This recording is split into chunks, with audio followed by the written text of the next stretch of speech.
দর্শক, আসসালামু আলাইকুম। একটা গুরুত্বপূর্ণ খবর। আপনারা ইতিমধ্যে জানেন যে বাংলাদেশ জামাতে ইসলাম তাদের নিবন্ধন ফিরিয়ে পাওয়ার পর থেকে তারা কিন্তু ব্যাপক পরিমাণে কাজ করছে।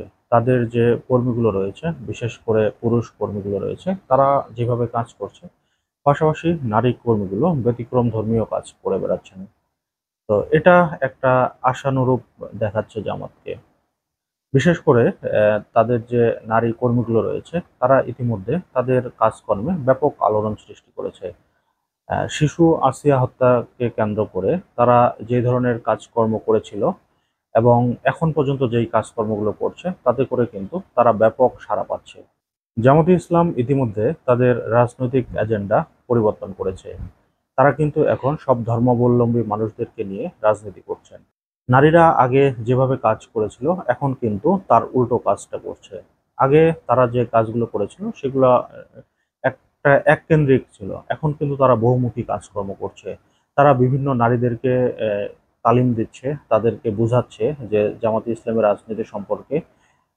এছাড়া তারা কিন্তু শুধু এই কাজগুলো করেই সীমাবদ্ধ থাকছে না। তারা কিন্তু বিভিন্ন দেশের রাষ্ট্রদূতগুলোর সাথে দেখা করছে।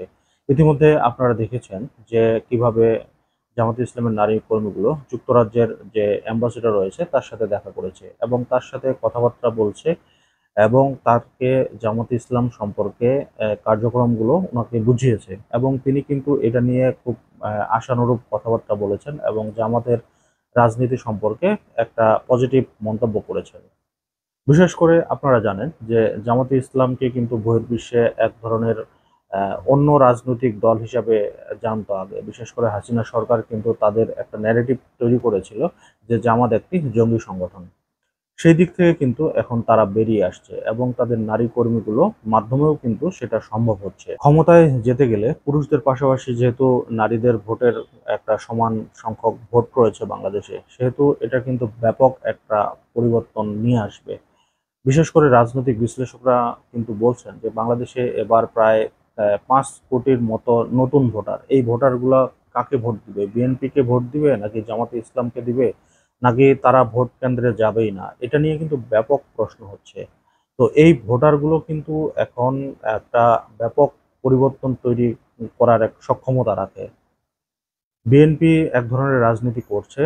ইতিমধ্যে কিন্তু তারা ৫ই আগস্টের আগে তাদের যে জনপ্রিয়তা ছিল, এখন সেটা নেই বললেই চলে। এখন কিন্তু মানুষ বিএনপিকে আর আওয়ামী লীগকে আলাদাভাবে দেখছে না। মানুষ কিন্তু বলছে যে বিএনপি হচ্ছে আওয়ামী লীগের পরিপূরক। আওয়ামী লীগ গেছে, তাদের জায়গাটা বিএনপি দখল করছে।